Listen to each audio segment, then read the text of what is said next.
Eduardo critica Tarcísio e Ratinho Júnior por fala contra tarifaços sem defesa a Bolsonaro e anistia. O que acontece? O estado de São Paulo é o estado mais afetado pelas tarifas. O Paraná é o terceiro estado mais afetado pelas tarifas. Por quê? Porque tem o agro, que exporta para os Estados Unidos, e também tem indústrias que fabricam produtos só para exportar para os Estados Unidos. Por exemplo, o estado de São Paulo é o maior produtor de laranja, é um grande produtor de café, é um grande produtor de calçados, que também são exportados, é o produtor de aviões no Brasil, que é o responsável por muitas vendas para os Estados Unidos, né? Isso só o estado de São Paulo. O estado do Paraná também tem vários produtos que são vendidos para os Estados Unidos e por isso são extremamente afetados, né? E aí os governadores, depois de serem muito cobrados porque estavam tentando fugir, desviar da conversa, falar que era culpa do Lula, os governadores muito cobrados resolveram finalmente dizer, seguinte, é um problema essas tarifas aí, vai atrapalhar a vida dos empresários. Mas Dudu Bananinha não gostou. Por quê? Porque ele acha que os governadores, além de reclamar, tinham que ter dito, tem que anistiar o Bolsonaro, viu? Porque se não anistiar o Bolsonaro, aí não vai ter jeito. Ou seja, tinha que ter comprado a versão da chantagem feita por Eduardo Bolsonaro. Então ele está criticando todo mundo, comprando briga com todo mundo, inclusive com aqueles que eram considerados aliados. O Eduardo Bolsonaro está completamente isolado nessa briga lá nos Estados Unidos. O que ele vai conseguir a gente não tem como saber por antecipação. Mas o que ele já conseguiu a gente sabe, a inimizade de absolutamente todo mundo. Se na esquerda ninguém suporta ele, no centro também, na direita cada vez mais gente não suporta ele e até na extrema direita, até no PL, que é o partido dele, as pessoas já estão de saco cheio de Eduardo Bolsonaro. Claro, ninguém fala isso em público, não vai falar, jamais. Mas já estão de saco cheio das confusões que ele está aprontando. Por quê? Porque isso está sobrando para o Brasil, né?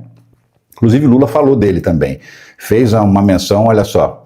Eduardo Bolsonaro está traindo o povo brasileiro, afirma Lula. Deixa eu fechar aqui para aparecer direito. Aí.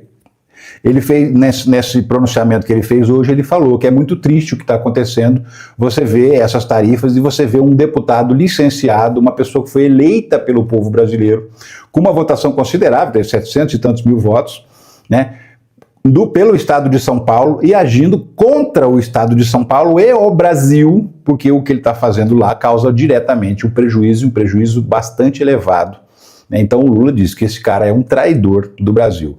O Guilherme Boulos pediu à Polícia Federal que Eduardo Bolsonaro seja demitido da instituição por atuação nos Estados Unidos. Sim, o Eduardo Bolsonaro é escrivão da Polícia Federal concursado, licenciado para ser deputado federal.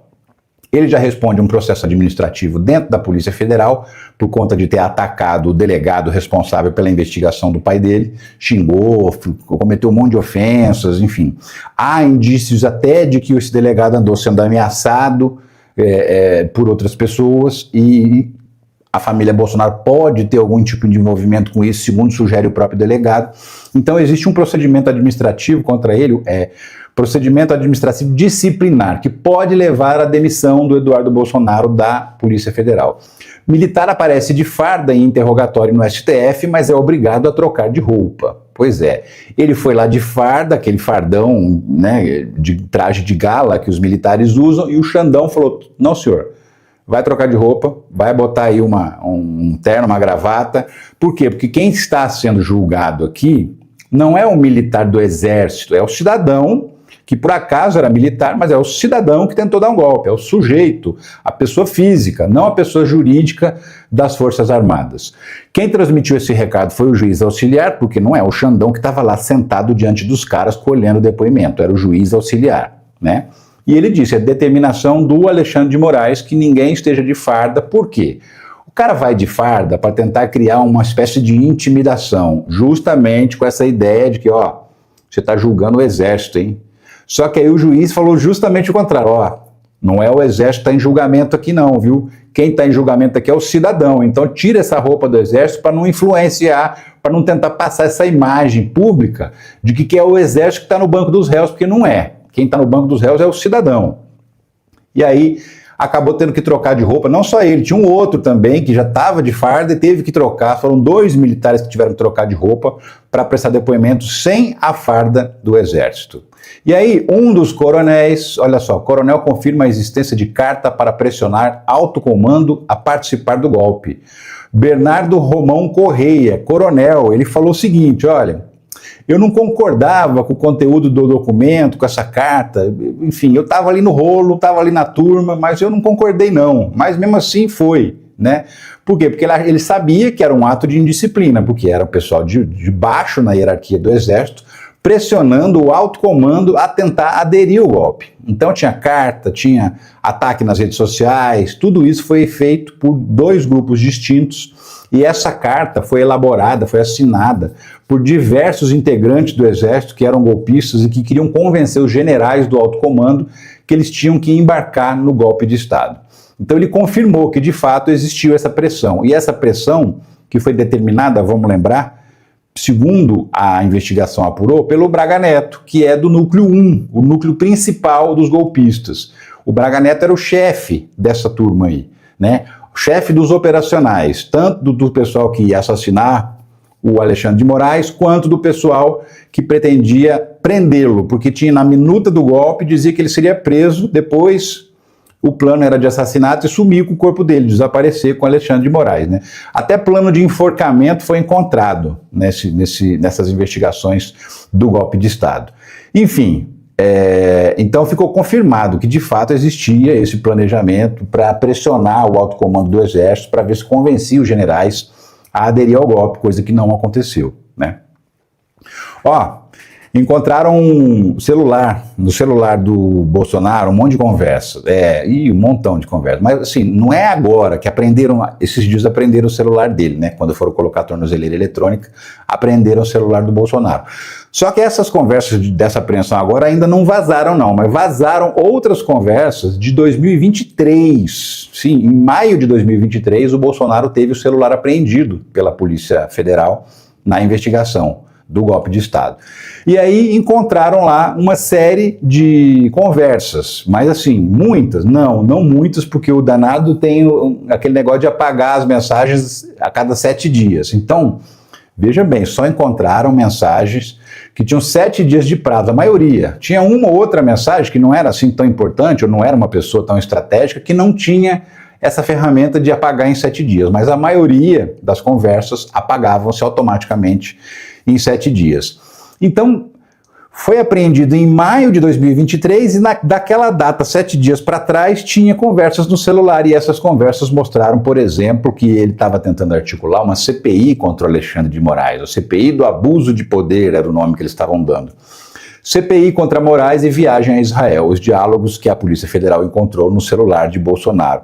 E não foi só isso não, viu? Também tinha articulação do Bolsonaro para derrubar o PL das fake news, o projeto de lei das fake news, que acabou nem sendo votado, porque não conseguiu votos suficientes para aprovação, e aí o autor do projeto, o relator, que era o deputado Orlando Silva, pediu para retirar da pauta para não ser derrotado o projeto e aguardar um outro momento para ele ser votado. A articulação do Bolsonaro tinha lá no celular ele mandando mensagem para o filho, para o Eduardo, dizendo, olha, você tem que derrubar esse projeto aí, tem que votar hoje porque a gente está em vantagem, a gente vai derrubar o projeto. Acabou que ele não conseguiu colocar em votação.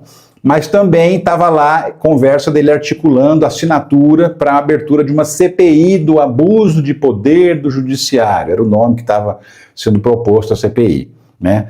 E aí ele estava orientando deputados que ligavam para ele, mandavam mensagem para ele perguntando, e aí, como é que eu faço? Eu entro ou não entro? Eu assino ou não assino? E ele diz, assina a abertura dessa CPI. Essa CPI nunca saiu do papel, nunca chegou a ter as assinaturas necessárias e nunca entrou em operação. Não tem CPI até hoje, né? Só ficou no quase, só ficou na tentativa.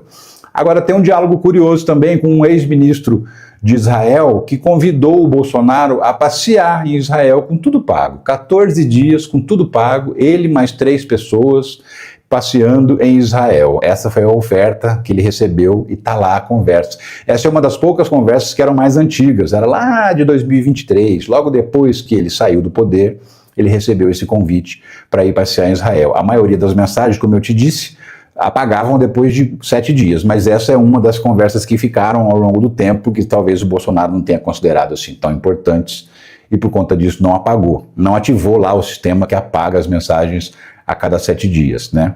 Enfim, agora tem uma notícia que eu queria comentar com você, que é no mínimo hilária, né? Olha só. Após choro de Bolsonaro, ex-ministro aponta danos psicológicos. Sim, eu mostrei na última live o Bolsonaro chorando na igreja, né? Vamos ver de novo? Tem esse vídeo aqui, ó.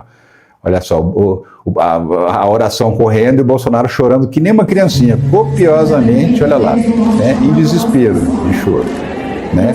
E aí, por conta dessa cena, o sanfoneiro do inferno lá, o Gilson Machado, esse cabra aqui, ó, sanfoneiro da desgraça, ele está dizendo o seguinte, que o Bolsonaro foi muito humilhado, que isso provocou um dano psicológico terrível em Bolsonaro e que alguém tem que pagar por isso, né? Está sugerindo aí, de repente, que a gente pague uma indenização para o Bolsonaro porque fizeram ele chorar na igreja. Por quê? Porque ele sabe que vai ser preso, né?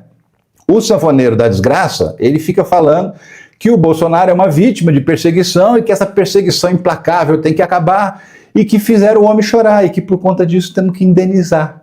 E aí o que eu diria numa situação como essa? Vai ficar chorando até quando? Vai ficar de mimimi? É isso, Bolsonaro? Enfim, é isso, né? Agora tem que, já pensou a gente pagar uma indenização pro Bolsonaro porque é chorão, porque sabe que vai preso e como sabe que vai preso, né? Tá com medo, tá chorando à toa, tá frágil, tá fragilizado. E aí, em nome dessa fragilidade, o sanfoneiro da desgraça quer que a gente pague, né? Pague alguma coisa para o Jair Bolsonaro. Por aí você tem uma ideia de onde a gente veio parar. É brincadeira, né não? Enfim. Meu amigo e minha amiga, só queria te perguntar alguma coisa. Você está precisando de grana extra? Uma grana a mais aí, o salário às vezes não está dando, né? Às vezes você quer ver também uma outra alternativa para ganhar a vida, tá cansado daquele negócio de escala 6x1, tá de saco cheio de ter que sair de casa todo dia para ir trabalhar. Quem dera você pudesse trabalhar em home office, né? 100% no celular ou no computador.